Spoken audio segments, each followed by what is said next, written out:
Ok, aujourd'hui c'est la Royal Enfield Himalayan, une moto que je voulais essayer depuis longtemps, c'est dire si ça fait longtemps. Et avant que j'accroche la GoPro sur le casque, je voulais faire un petit tour, punaise, j'étais en train de pousser la moto, elle a fait se débéquiller. Un petit tour du compteur en détail, elle vient de caler parce qu'elle est pas chaude. Donc là il y a un petit compte-tour qu'on a vu un peu s'agiter, voilà. Tout est à aiguille, hein, sauf la boussole, parce que ça c'est une boussole, donc le nord-est c'est à gauche, la jauge à essence. Et le compteur bien détaillé à la fois en miles et en km/h. Il y a une horloge, un trip A, sur un trip B, on nous dit que la béquille est mise, elle est à 38 km, il fait 27 degrés dehors et que le rapport 0 est engagé. Voilà, je vais tricher un peu parce que j'ai fait un effort pour retenir les chiffres, mais ils sont tellement inhabituels que je vais prendre mon téléphone et puis je vais lire ma fiche. Rien que le prix déjà est hallucinant. Le prix, il faut bien le garder en tête, hein. 4500 €, 4500 € pour une moto neuve. Le réservoir fait 15 litres, malgré ses airs pas si gros. La selle est à 80 cm de haut, donc ça c'est bien. Elle a une sorte de revêtement qui accroche un peu, c'est pas du daim, c'est pas du... Voilà, ça ressemble un peu à ça, quoi, un peu de l'Alcantara, mais c'en est sûrement pas.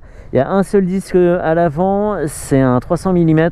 L'étrier, c'est pas un radial, il est à 2 pistons. C'est une boîte 5, c'est pas une boîte 6. Ça fait 25 chevaux et c'est un 410 cm3. Voilà à peu près tout ce qu'on pouvait dire.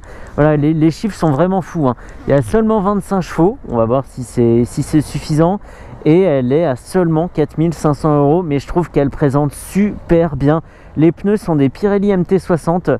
À l'avant, c'est une jante de 21 pouces à rayon et à l'arrière, elle fait 17 pouces et par 120 de large seulement.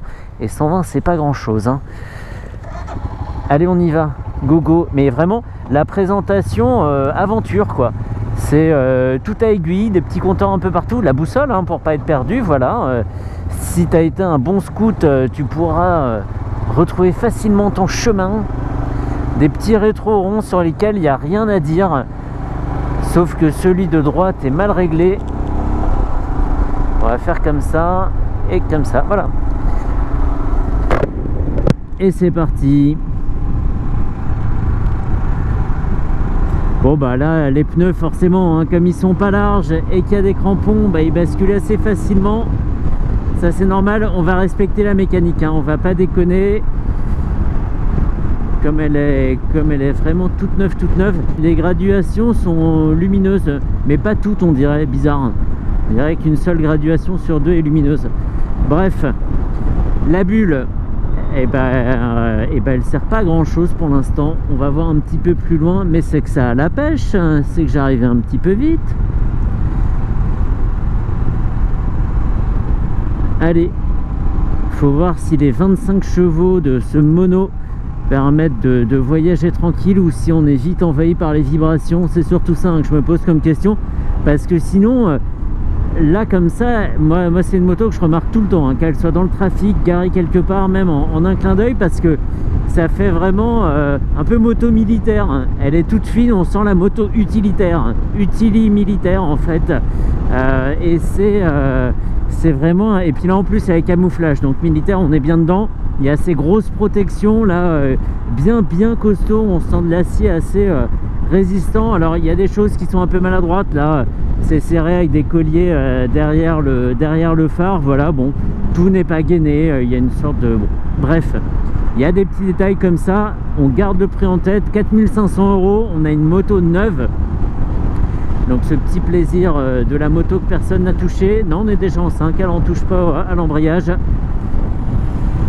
Et là pour l'instant il n'y a pas de vibration, elles sont très légères dans les cale-pieds, un peu moins présentes dans la selle, presque pas, et dans les poignées il n'y a rien du tout.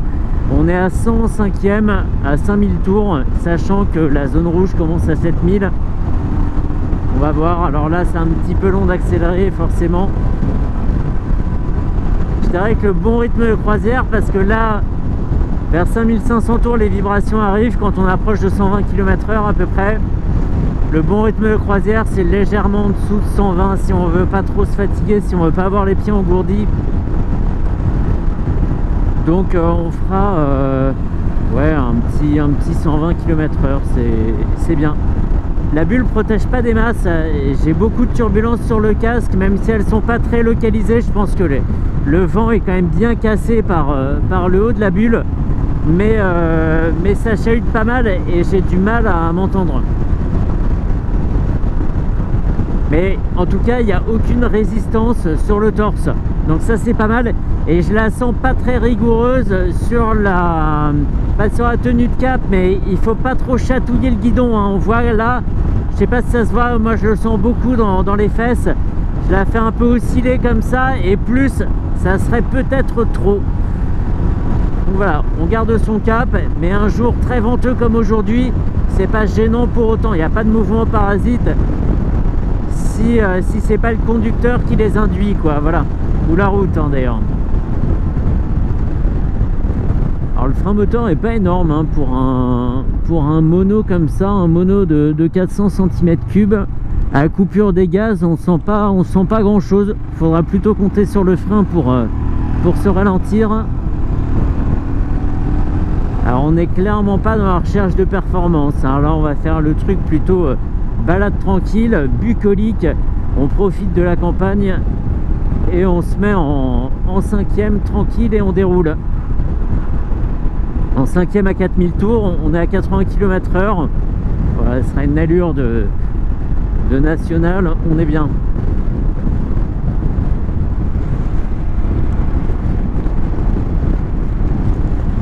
« 4500 €. Qu'est-ce qu'on a comme baroudeuse pour 4500 €? On peut avoir une Transalp, mais qui a peut-être moins d'aptitude en TT. Bon, c'est ouais, une belle Transalp déjà. Peut-être un V-Strom 650, là pour le coup, qui serait une meilleure routière. Mais celle-ci, c'est vraiment la moto, on n'aurait pas peur voilà, de passer dans les branchages avec. Ce serait quoi? Un petit réservoir à repeindre, une petite couche de vernis, ou à la limite des protections transparente sur la peinture. Voilà, ce serait vite fait. C'est une moto, alors je vais pas le faire parce qu'ici je connais pas de forêt, donc je pourrais pas sortir de la route.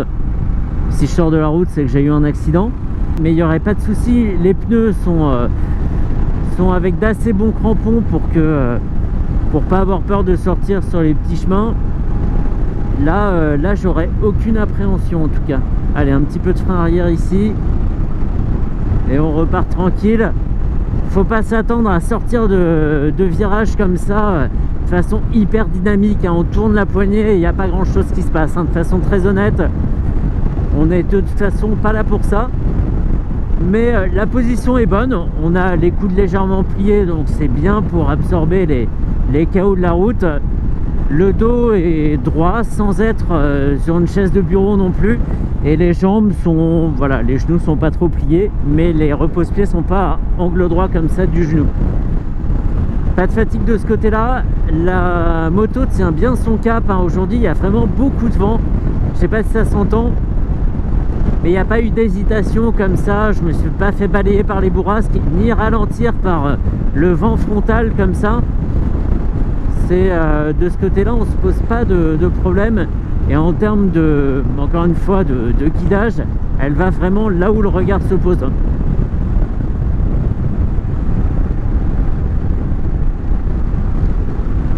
Les pneus sont pas flippants, voilà, ils font pas peur à cause de leurs crampons proéminents. On sent pas d'hésitation, voilà, même sur l'angle.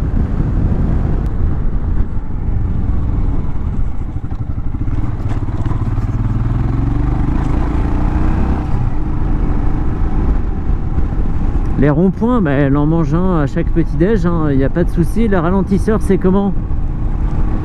C'est raide, mais on dirait plus que là pour le coup ce sont les pneus qui absorbent pas trop les chocs, plus que la suspension. Et encore une fois, celle-ci est vraiment toute neuve, hein. Et alors un grand merci à Pierre de chez Husqvarna à Ponto-Combo dans le 77 pour le prêt de la machine, puisque jusqu'à présent il faisait Husq et puis un petit peu d'occasion, et il a récupéré Mash et Royal Enfield, et c'est vraiment, c'est quasiment une des meilleures boutiques que je connaisse. Vraiment, faut le dire quand c'est bon. Je le dis aussi quand c'est pas bon, mais quand c'est bon, faut le dire.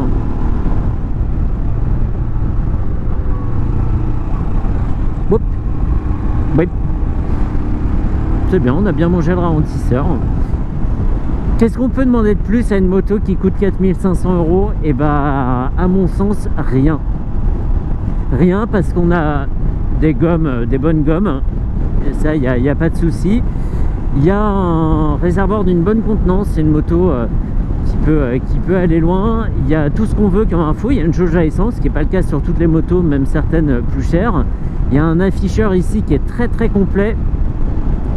Et puis après, le reste est assez simple, hein. Il n'y a pas de bouton mode, il n'y a pas de... Voilà, mais c'est difficile de lui trouver un défaut en fait à cette petite bécane.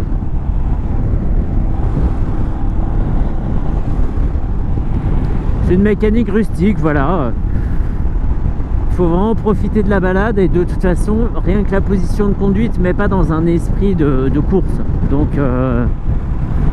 Donc on profitera du moteur et de ses petites performances, de ces 25 petits chevaux qui sont largement suffisants. Sur le papier ça fait un peu misérable, mais en fait même ramené au poids à 180 kg, c'est bien dimensionné. Est-ce qu'il y a vraiment un truc à lui reprocher? Je regarde hein, tout autour comme ça. Franchement, je sais pas, il faudrait l'essayer en duo, c'est peut-être là qu'elle pêcherait un petit peu. Le manque de puissance se ferait peut-être ressentir. Mais sinon, comme ça, vraiment très objectivement, hein, moi je suis pas là pour acheter la moto. C'est... Bon. Est-ce que la boussole a bougé depuis tout à l'heure? Je suis toujours orienté vers le nord-est, on va voir quand je vais tourner. Et puis après, on pourra en rester là.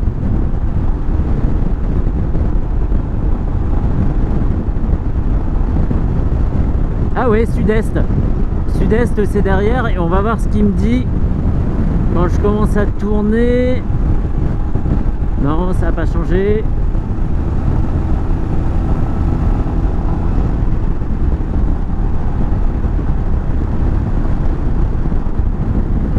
La boussole n'a pas changé, elle est peut-être pas très réactive là pour le coup. Bon voilà, le seul défaut, la boussole. Ah c'est chiant ça, quand la boussole d'une moto déconne, c'est lourd. Bon voilà, on peut en rester là pour cette très bonne Himalayan, hein, comme quoi il n'y a pas besoin d'avoir une moto très chère pour avoir un bon produit. C'est la bonne démonstration quoi avec celle-ci. Voilà. Très exceptionnellement, je reprends la caméra, je me suis même arrêté au bord de la route tellement l'idée m'a percuté. Mais en fait, cette moto, en plus d'être très bien, elle est largement suffisante pour aller à l'aventure. Voilà, elle me vend plus. Je me fais cette réflexion par rapport à la KTM 390 Adventure qui coûte, mais je sais pas combien de fois le prix de celle-ci. Celle-là me vend plus d'aventure que la KTM Adventure, quoi. Alors certes, elle est très très techno, la KTM, mais celle-ci, elle fait tellement rustique, tellement prête à l'emploi. Voilà. On a l'impression qu'on l'a sortie d'un champ de bataille, que j'ai plus envie d'emmener celle-ci en forêt, sur les chemins, dans des situations un peu difficiles, que la KTM qui est très belle. Voilà, la peinture vernie, machin, un beau TFT et tout. Un compteur comme ça, ça me transporte plus qu'un TFT. Moi, je prends un compteur comme ça, je me mets un GPS ici, et puis point quoi. De la bonne bagagerie derrière, et vogue la galère, hein. Franchement, c'est ça, à 4500 € encore une fois, en deuxième moto, en plus d'un roadster, d'une moto touring ou peu importe, ça fait mais très très largement le job quoi.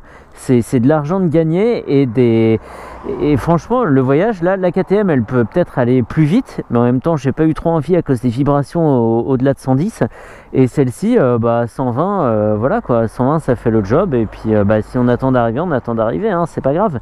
Voilà, ça m'a percuté. Ça en deuxième moto pour l'aventure, c'est excellent, plutôt que d'avoir une seule 390 Adventure qui est finalement pas une routière exceptionnelle non plus. C'est tout bon, c'est franchement tout bon. Je la trouve trop jolie quoi, vraiment trop jolie.